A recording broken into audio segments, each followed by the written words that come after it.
Hi, Mr. Richards here, and today's lesson is on solving ax squared plus bx plus c equals 0. In our previous lesson, we solved x squared plus bx plus c equals 0 without the coefficient with the x squared. And in this lesson, we have that we have that coefficient, so we need to do things just a little bit differently. Now, in our key concept box, it says to factor trinomials of the form ax squared plus bx plus c, find two integers m and p with a sum of b and a product of ac. We'll then rewrite ax squared plus bx plus c as ax squared plus mx plus px plus c and factor by grouping. So we're basically going to take our bx and turn it into an mx plus px and then factor by grouping. And let's see how that looks. Now, factor the polynomial 5x squared plus 27x plus 10. Well, I think it's helpful to start off by saying, well, my a in this question is 5, my b is 27, and my c is 10. So what I'm looking for now are numbers that result in a sum of 27 and then a product of a times c, so 5 times 10, which is 50. So I'm going to be looking for factors of 50 that end up with a sum that needs to be 27. Well, if we start off with 1 and 50, since 1 times 50 is 50, that has a sum of 51, so that's not going to work. What about 2 times 25? Well, that's 50 and has a resulting sum of 27. So those are the numbers we want to use. We can call 2 now our m and 25 our p. Now as we go to rewrite this, 5x squared plus 27x plus 10 needs to be rewritten in the form ax squared plus mx plus px plus c. So our a is still 5x squared plus now our m is 2x, p 25x, and then our c is still 10. So we basically took apart our 27x here into 2x plus 25x, and now we can factor by grouping is our next step. So we're going to factor and group the 5x squared plus 2x together in a group, and then we can do our 25x plus 10 in another group. Well, what's the GCF of 5x squared plus 2x? Well, simply x. We can divide an x out of both. And when you divide an x out of 5x squared, you're left with 5x. When you divide an x out of 2x, you're left with plus 2. And what is our GCF of 25x and 10? Well, 5. So plus 5, 25x divided by 5 leaves us with 5x. 10 divided by 5 leaves us with 2. And now you can see where in our parentheses we have 5x plus 2, so we've successfully factored by grouping. Now we just need to finish. We'll have x plus 5 times 5x plus 2. And that is our solution. So to factor these, we have our a, b, and c. We're looking for the sum of b still, but now our product isn't just c, it's a times c. And then we break apart the mx and px, factor by grouping, and come up with our solution. Now in this example, 4x squared plus 24x plus 32, we can actually start this question differently than how we started the first. Is there a number I can divide out of 4x squared, 24x, and 32? Well, of course, you can divide out a 4. The GCF of those numbers is 4. And if I do that first, I'm left with x squared plus 6x plus 8. And now I'm back to the type of question where I just had x squared plus bx plus c that we did in our previous lesson. So now we have to find a sum of 6 that has a product of 8. Well, I need factors of 8 that result in a sum of 6. Well, we have 1 and 8, and that has a sum of 9. We have 2 times 4, and that does have a sum of 6. So my 2 can be my m, my 4 can be my p, and now when I have this 4 times x squared plus 6x plus 8, I can rewrite this as 4 times that x plus m times x plus p again. So 4 times x plus 2 times x plus 4. And that is my answer. Now we have 24x squared minus 22x plus 3. Well, my a is equal to 24. My b now, we're dealing with some negatives here, is negative 22. And my c is 3. So I'm looking for a sum that is going to be negative 22 and a product. And the product is a times c here, which is 24 times 3, or 72. So I'm looking for factors of 72 that have a sum of negative 22. Well, if I start off with negative 1 times negative 72, that results in the positive product of 72, but our sum is negative 73. Well, if we use negative 2 times negative 36, we have a sum of negative 38. What about negative 3 times negative 24? It's a sum of negative 27, so we're getting closer, but we're not quite there yet. Then if we have negative 4 times negative 18, that is a product of 72 with the resulting sum of negative 22. So we can go ahead and call the negative 4 our m and the negative 18 our p. And so 24x squared minus 22x plus 3 we can rewrite as a x squared plus mx plus px plus c.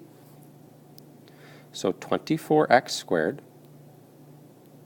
minus 4x minus 18x, since those are negative, plus 3. And now when I go to factor by grouping, I'll group my 24x squared with my minus 4x, and then I can group my negative 18x with my plus 3. What can I divide out of the first grouping? Well, 4x. If I divide out 4x from the 24x squared, I'm left with 6x.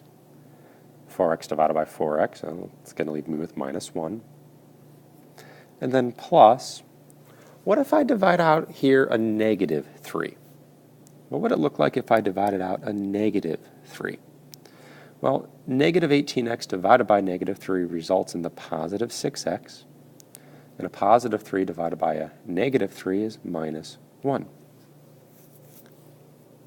And now we match.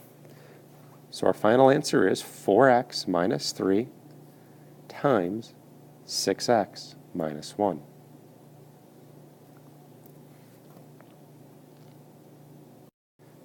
What is a prime polynomial? Well, it is a polynomial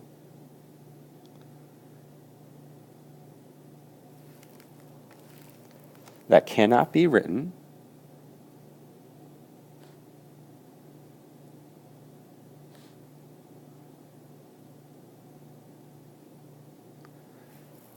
as a product of two polynomials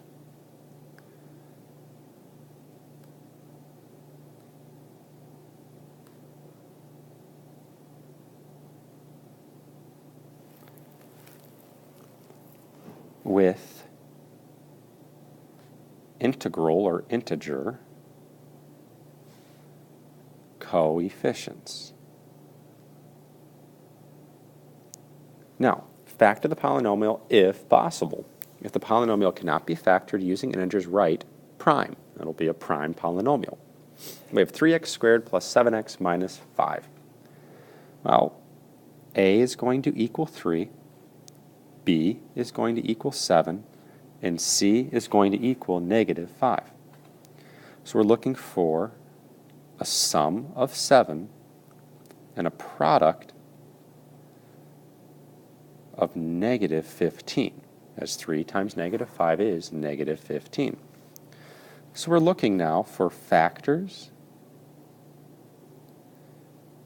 of negative 15 that result in a sum of 7. Well, we have negative 1 times a positive 15 gets us negative 15, but that results in a sum of 14. What about 1 times negative 15? That's negative 15, but results in a sum of negative 14. Negative 3 times 5, that's negative 15, but a sum of 2. And then 3 times negative 5 is also negative 15, but that's a sum of negative 2.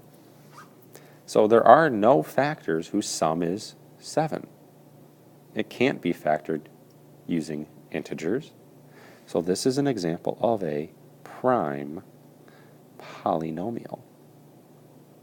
And all you actually would need to write for this answer is simply prime. Now on to our real-world example. But first, let's look at the equation for height of a projectile. We have this h equals negative 16t squared plus vt plus h with the subscript o. Well, what do all these mean? H is our height, and that'll typically be in feet. Our t is going to be our time, which will typically be in seconds. V is our initial upward velocity, and that's going to be in feet per second. And HO, or H0, that means initial height. and this too, like our other height, will be in feet. Now, Mr. Nugent's science class built a model rocket. They launched the rocket outside. It cleared the top of a 60-foot high pole and then landed in a nearby tree. If the launch pad was 2 feet above the ground, the initial velocity was 64 feet per second, and the rocket landed 30 feet above the ground. How long was the rocket in flight? So we're solving for our time t. We're going to use that formula, but let's set our variables first. Our h is equal to 30. Our initial velocity v was the 64 feet per second. And our initial height, h0, was the 2 feet above the ground. So as we look to substitute into our formula, h equals negative 16t squared plus vt plus h0. Our height was 30 equals negative 16. We're solving for t, so t squared, plus our velocity 64 times t, plus our initial height of 2. We want to make this equation equal 0, so we can subtract 30 from both sides here.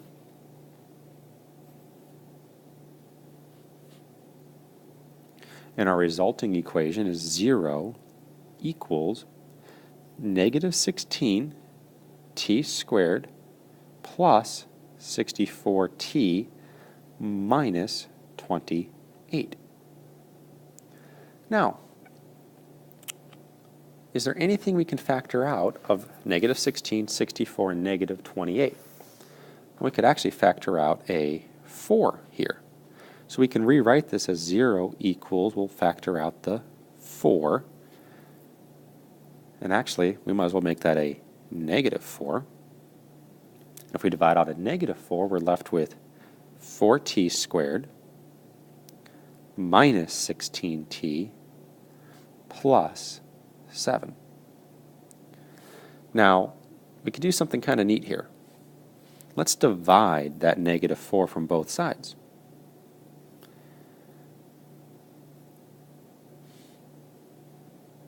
This ends up canceling, and we are left with 0 equals 4t squared minus 16t plus 7. And now this is going to be the equation we need to factor. So our a equals 4, our b equals negative 16, and our c equals 7. So what we're looking for in these factors is we want a product and factors of 4 times 7, which is 28, and then we want a sum of b, which is negative 16. Well, negative 14 times negative 2 results in a product of positive 28, and that sum is negative 16. So, we can now break this apart and say, okay, draw a little line here.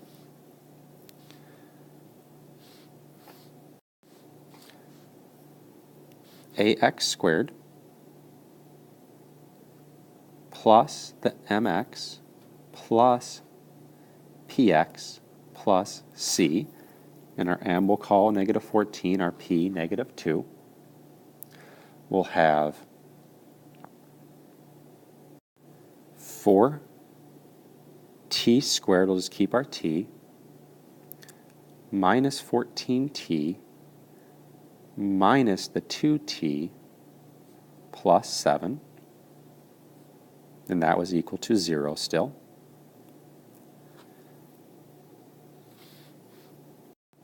Now if I factor by grouping here, we have 4t squared minus 14t in a group, and we'll say plus negative 2t plus 7, and that's going to equal 0.